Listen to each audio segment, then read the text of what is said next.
The government has a long history of exploiting the land and people of the volunteer state for their own gain. The proposed building of the ICE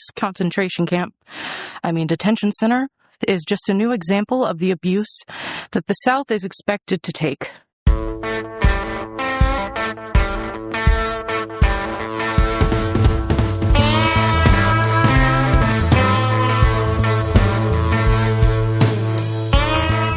Hey there, I'm Jesse Fox Mayshark, and this is Headlights, Voices from the Progressive South.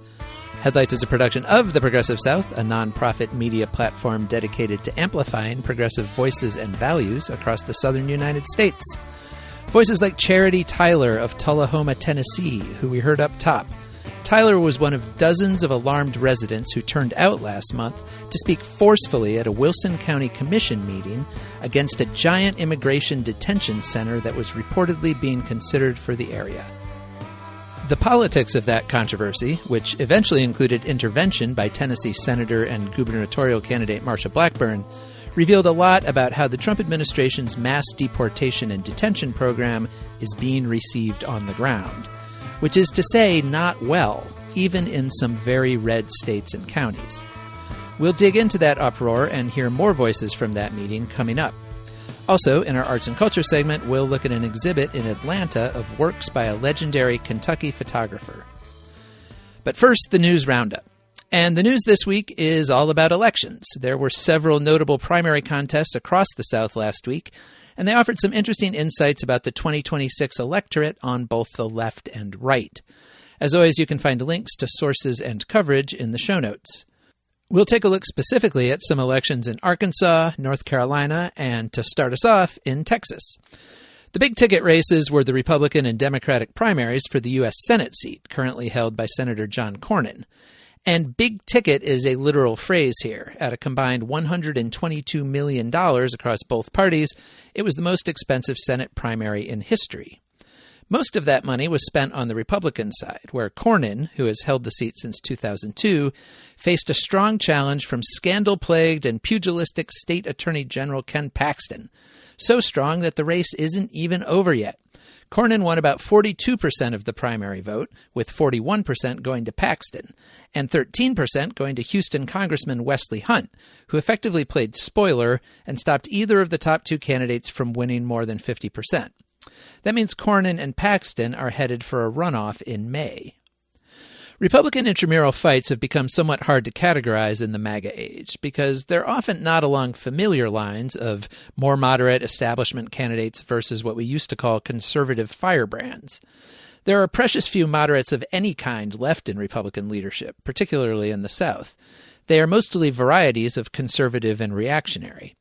So the differences often come down to personality and temperament. On those grounds, the Cornyn-Paxton fight is between a more conventional statesman model and a performative populist model. Paxton brings a lot of baggage with him. He's been accused of both public corruption and private misconduct, and his wife, Texas Republican State Senator Angela Paxton, filed for divorce last year amid highly publicized accounts of his extramarital affair. Paxton survived an impeachment attempt by the state legislature in which many Republicans voted against him. But he's also made a national name for himself as an ideologically aggressive attorney general. He led a multi-state lawsuit after the 2020 presidential election seeking to throw out results from other states that had voted for Joe Biden. He went on to file 50 different lawsuits against the Biden administration, establishing a model of national partisan combat that many other state attorneys general, of both parties but especially Republicans, have emulated. Cornyn, a staunch conservative, a former judge and former state attorney general himself, has long established ties with Republican business leaders in Texas. And he has most of the money behind him in this race. He massively outspent Paxton in the primary by about $70 million to $4 million. Even Wesley Hunt spent more than Paxton did, illustrating the depth of Paxton's appeal among the more hardcore MAGA elements of the party. The ones who want to see more fights and fireworks. The race is significant enough that President Donald Trump quickly signaled that he would be stepping in with an endorsement, which he had withheld throughout the primary. He posted on social media that he expected whoever he doesn't endorse to step aside for the good of the party. As of the time of this recording, Trump had not yet made that endorsement, but most observers expect it to go to Cornyn, who many think would perform better than Paxton in the general election. By last Thursday, Paxton, who will be out of a job as Attorney General at the end of this year, appeared to be looking for the best deal he could get. He posted on social media that he would drop out of the race if Republican senators would break the filibuster to pass Trump's restrictive Save America Act, designed to make it harder to vote nationwide. Obviously, all of that can change quickly, maybe by the time this episode is released. Part of the Republican concern about their divisive primary is the result of the Democratic Party's own fight for the seat.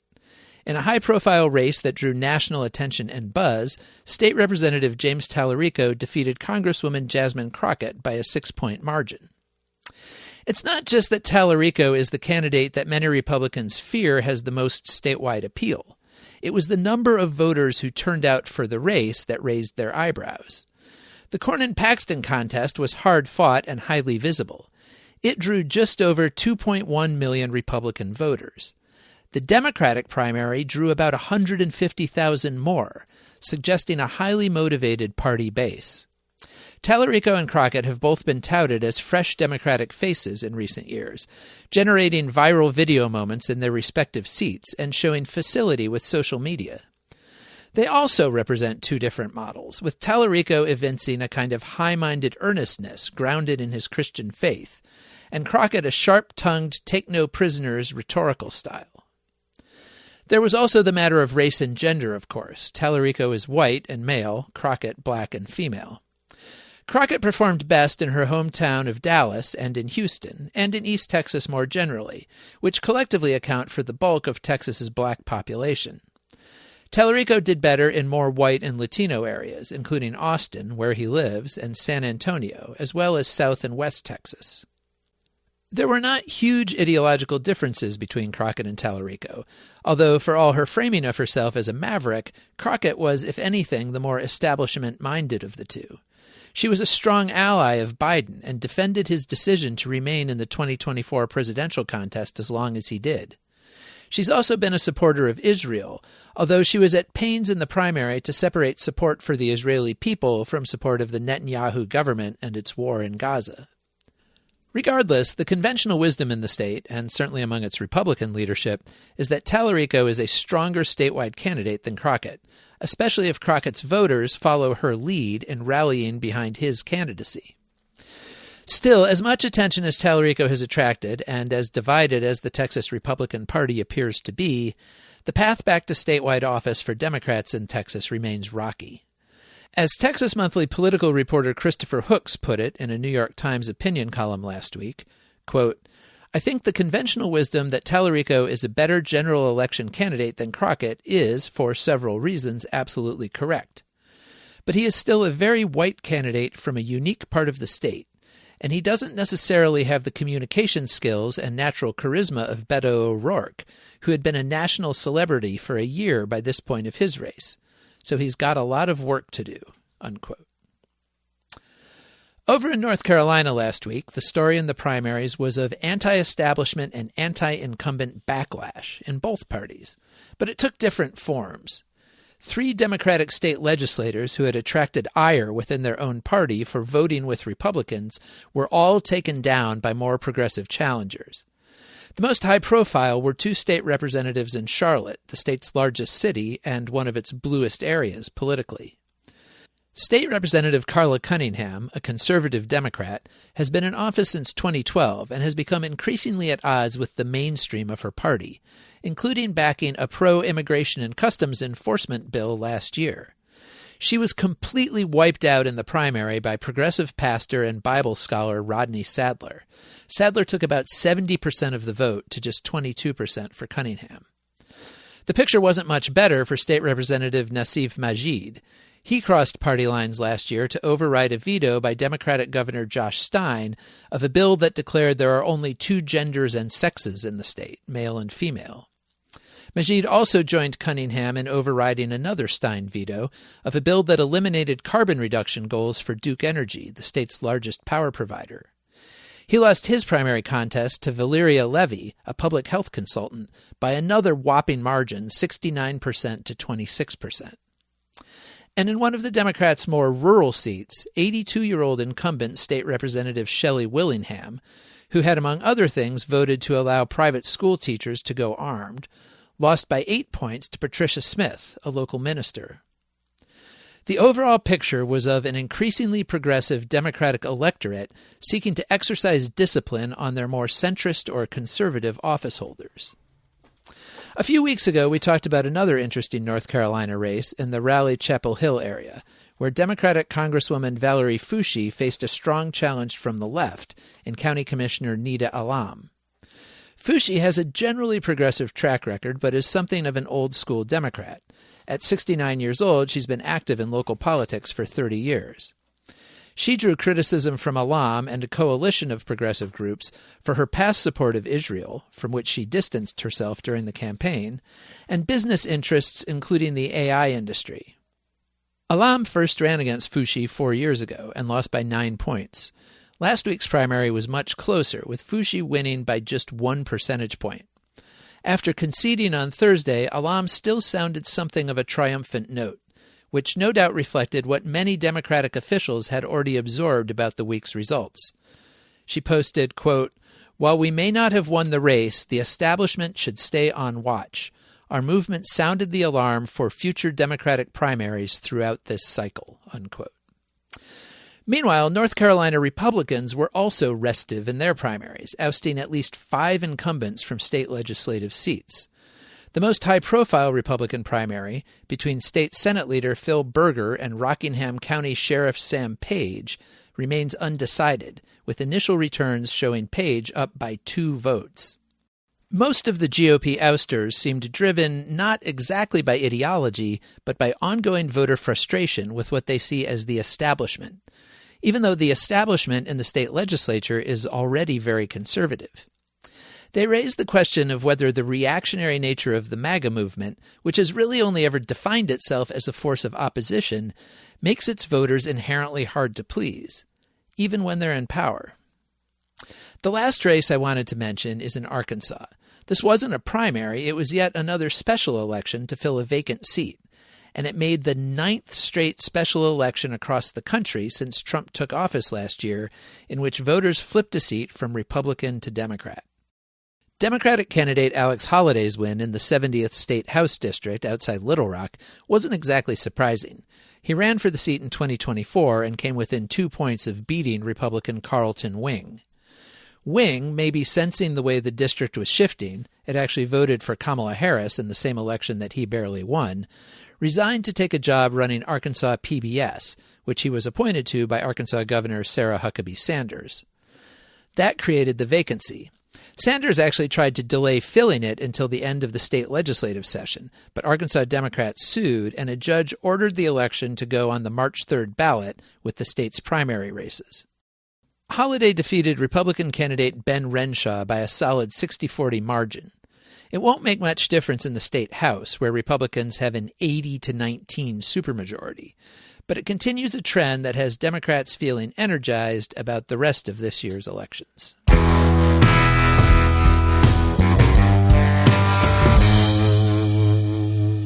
Okay, now we're to the great ICE pushback.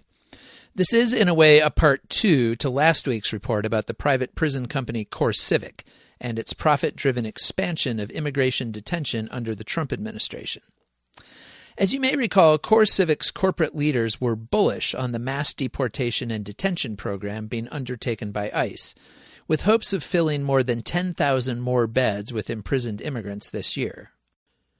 They didn't talk at all about the growing public disenchantment with ICE and the Border Patrol, particularly after agents shot and killed 2 U.S. citizens in Minneapolis in January who were peacefully observing their operations. But that disenchantment is real. A Marist poll last month found that 65% of Americans thought ICE had, quote, gone too far in its aggressive enforcement. Last week, even a Fox News poll found that 58% of Americans disapproved of ICE's performance, compared to 42% who approved. The approvals are almost entirely among Republicans and people who identify as MAGA supporters. And even they, it turns out, only approve of it under certain conditions. As ICE has sought large warehouse properties around the country to convert into new detention centers, including several around the South, it has run into public opposition over and over. Of 23 proposed warehouse sites so far, only 9 have completed deals, according to Courier News. 7 are still at the proposed stage, and 7 have been denied or blocked, usually by local residents and authorities. For example, in Ashland, Virginia, at the end of January, more than 500 people gathered at a meeting of the Hanover County Board of Supervisors to protest a planned sale of a local warehouse to ICE. The county, just north of Richmond, voted 62% for Trump in 2024. But the county board that night formally stated its opposition to the sale, even though they said they had no direct control over it. The public pushback eventually compelled the warehouse's Canadian corporate owner to cancel the deal. The Department of Homeland Security has already purchased a warehouse in Social Circle, Georgia, a small town of about 5,000 people 45 miles east of Atlanta. ICE plans to use it to hold up to 10,000 detainees. Local officials only found out about the plans from a Washington Post story in December. Social Circle is also a Trump voting town, but local residents are fiercely opposed to the project, which they say will overwhelm existing infrastructure, especially water and sewers, and could hurt local employers by hiring away the town's small pool of workers. Local Republican officials have joined with Democratic Georgia Senators John Ossoff and Raphael Warnock to try to block the plan. Warnock toured the warehouse with residents last week and told reporters, quote, "This town voted overwhelmingly for President Trump. I think they deserve better answers than they're getting from the DHS department so far," unquote. And then there's Lebanon, Tennessee. It's not on the list of proposed sites because, with the intervention of a high-ranking Republican, it was never officially proposed. Here's what happened. On February 13th, the Tennessee Lookout reported that ICE confirmed it had purchased a facility for a detention center in Lebanon, the county seat of Wilson County, about 30 miles east of Nashville. There were few details available, but the story set off alarms among local residents. Wilson County is solidly Republican territory that voted 69% for Trump in 2024. It's home to about 150,000 people. It's about 80% white, with a median household income around $95,000. Local officials told constituents and reporters that they were caught off guard by the report. They were even more confused a few days later when ICE officials reversed themselves and said they hadn't actually purchased property yet, but were just considering it. That was the state of affairs on February 17th, when the Wilson County Commission gathered for its regular monthly meeting. The room was packed with people wanting to ask questions and offer opinions about ICE coming to town, almost all of them critical. At the start of the meeting, County Mayor Randall Hutto thanked people for coming out, but reiterated that neither he nor the members of the commission really had any information about the proposal. You come to speak, we're willing to listen to you. What I do want you to know, what I know about this situation. I was contacted earlier in the week that there was a possibility of an ICE facility coming to our county. So I reached out to the sheriff, and the sheriff said, "I have no clue of what you're talking about." He also said the local government would have little authority to stop any such development. So I really do not know if they're coming or not. This body tonight can listen to your comments, but they have no vote and no say-so in that. Your wishes are important for them to hear. I think it shows by the number of people here, probably where you stand at.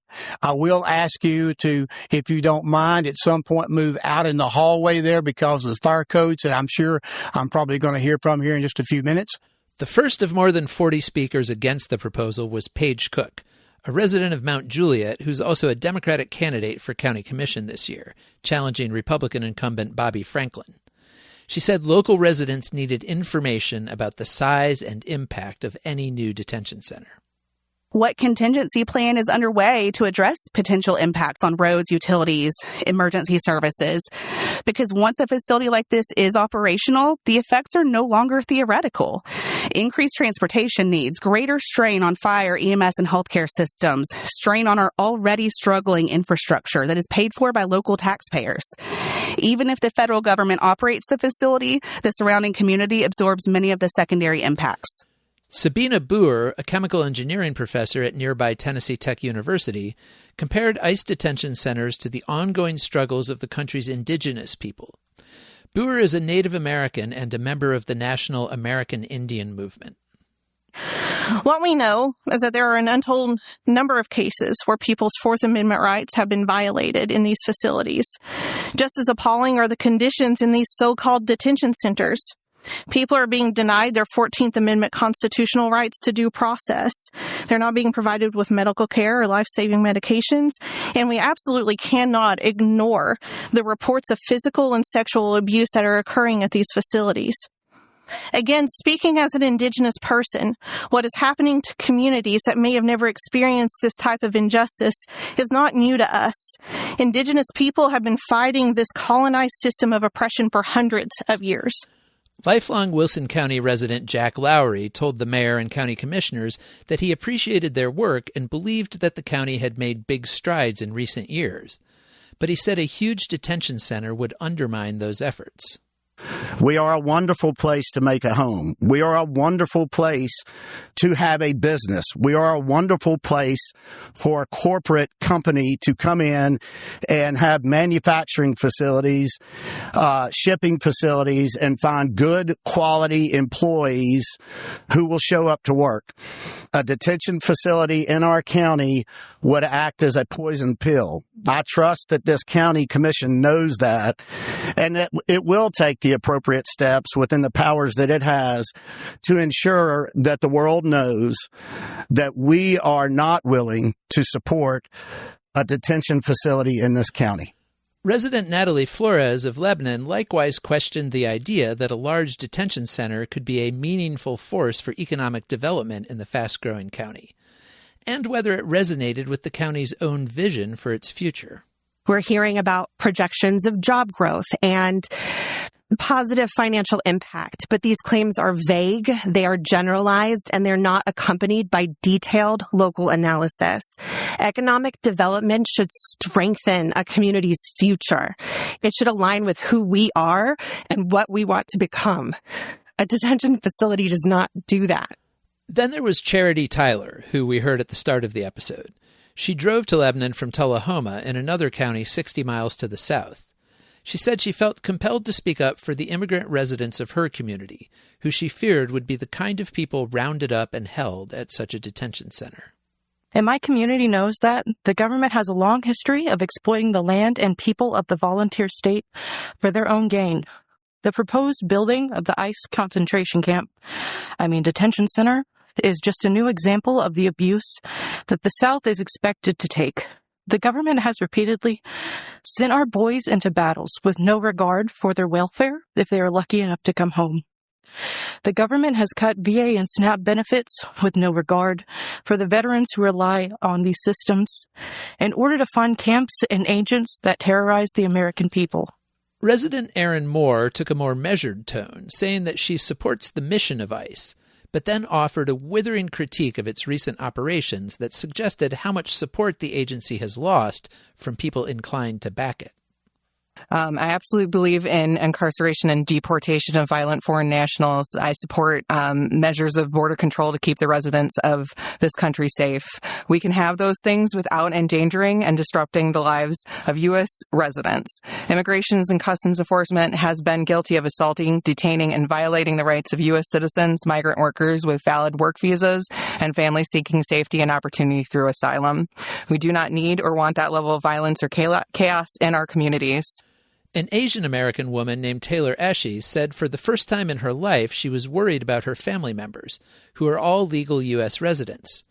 To her, the proposed detention center was one mechanism of a whole system being constructed to intimidate and even incarcerate people like them. And now I'm having conversations with my mother and my family about what to do if they get stopped, despite being legal citizens. I have traveled from Nashville to make this request on Lunar New Year Day, on a day I should be celebrating with my family and my community. I am forced instead to advocate for them instead. My extended family has experienced life in internment camps, and we are seeing history repeat in real time. Legal status alone will not keep us safe. I'm having conversations, and now we are seeing more and more the increase of ICE activity does not just endanger people of color, it endangers all of us. And when they stop coming for us with melanin, they're going to come for you too. Many others spoke. A doctor, a combat veteran, local high school students, a woman in her 70s, a pastor, a naturalized citizen, the chair of the Wilson County Democratic Party. The final speaker was Ron Ostreicher, who said that he had moved to Wilson County 8 years ago. He identified himself as Jewish. I grew up with relatives that had numbers tattooed on their arms from being in the Nazi concentration camps in World War II. I heard all of their stories growing up. As a boy growing up in New York City, I went to school with some other kids who were refugees from the former Soviet Union. I heard their stories. I'm very much against this ICE detention center, whether it's actually happening or whether it's a rumor, but I came here tonight because one of the things that I was raised with was the idea that evil flourishes while good men do nothing. The public forum lasted more than 2 hours. There was only one speaker who said he supported ICE's work, although even he said federal agents should be held accountable for any offenses they commit. Most of the crowd left, and the county commission continued with its normal business, issuing proclamations and deciding on rezoning requests. During the public forum, some residents chided commissioners for looking at their phones or not paying attention to the speakers. But their words clearly had an impact. After the meeting, Hutto, the county mayor, told the Nashville Scene, quote, "I can't see a positive impact from this whatsoever." Later that week, Hutto finally received confirmation that ICE was indeed considering a site in the county for what officials called a mega center, which would hold up to 16,000 prisoners. It would be the largest ICE detention center in the country. But by then, opposition had spread from members of the community to their elected representatives. Besides Hutto and Lebanon Mayor Rick Bell, that included State Senator Mark Pody and State Representative Clark Bell, all of them Republicans. They leveraged their positions to bring in a maybe unexpected ally, U.S. Senator Marsha Blackburn, a fierce supporter of Trump and of ICE, who is also running for governor this year. She lives just a few counties over from Wilson County. By the next Tuesday, just 1 week after that commission meeting, Blackburn posted this on her social media accounts, referring to the Department of Homeland Security. Quote, "DHS has confirmed the agency will not move forward with a proposed ICE facility in Wilson County." But unlike almost all of the speakers at the commission meeting, she added, quote, "I appreciate Secretary Noem's commitment to finding the best possible location for a new detention center to continue ICE's great work to apprehend, detain, and deport illegal aliens." So Blackburn's problem was not with what ICE does or what it plans to do in warehousing tens of thousands of people across the country. The problem was just that Wilson County, a county full of white Republican voters, was not the place to put it. In other words, Blackburn was practicing detention center NIMBYism. She didn't want it in her backyard, and her fellow Republican officials didn't want it in theirs. The problem ICE is encountering these days, though, is that everywhere is somebody's backyard.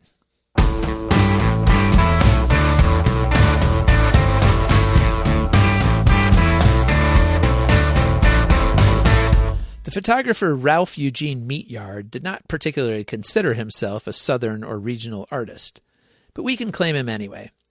Born in Illinois in 1925, Meatyard moved to Lexington, Kentucky with his wife after World War II for a job with a local optician's office. The office, it turned out, also sold photographic equipment, and after his son was born in 1950, Meatyard purchased his first camera in order to take baby pictures. It quickly became a hobby, and then eventually a serious art pursuit. Mostly self-taught, Meatyard developed a distinctive narrative approach to photography. He had subjects, often members of his family, pose with props like masks and dolls, often in incongruous settings like run-down houses or suburban yards. His photos are surreal, playful, but disquieting. In 1961, he told an interviewer, quote, I work a great deal in romantic surrealist as well as abstract, for I feel that more real than real is the special province of the serious photographer. Meatyard connected with other serious thinkers of different kinds in Kentucky. He and the great writer Wendell Berry collaborated on a 1971 environmental conservation book called The Unforeseen Wilderness, about Kentucky's Red River Gorge. He was also friends with the influential Catholic monk and writer Thomas Merton, who lived at the Abbey of Gethsemane, just an hour or so from Lexington. Meatyard died relatively young of cancer at age 46 in 1972.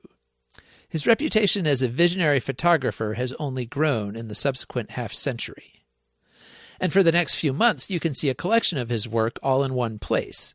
The High Museum of Art in Atlanta has acquired all 36 prints from Meatyard's first monograph and is displaying them through May 10th in a show called The Family Album of Ralph Eugene Meatyard. It's a chance to inhabit Meatyard's imagination and appreciate his technical invention. By the way, if you're wondering about his distinctive surname, Meatyard is a fairly uncommon name with deep British roots. The meat part of it probably actually referred to meadows rather than animal flesh.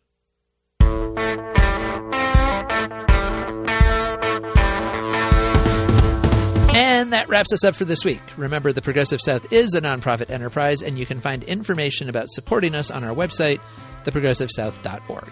You can also reach out to me directly at jmayshark@theprogressivesouth.org. Thanks to our friends in Bark for our theme music and to Lord Seth the Libertarian for his production work at Barbarian Productions. And thanks to you for listening. We'll talk to you soon.